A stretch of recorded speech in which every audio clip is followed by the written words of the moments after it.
You just had lunch, paid and received your receipt. What is marked with a circle?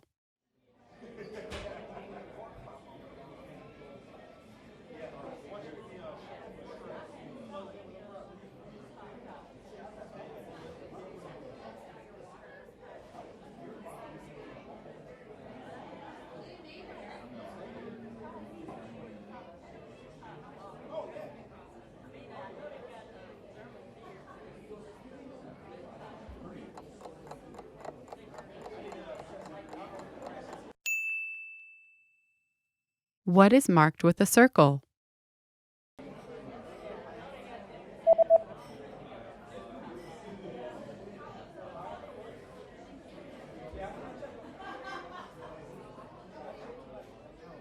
The circled parts of the receipt tell you the subtotal and the total.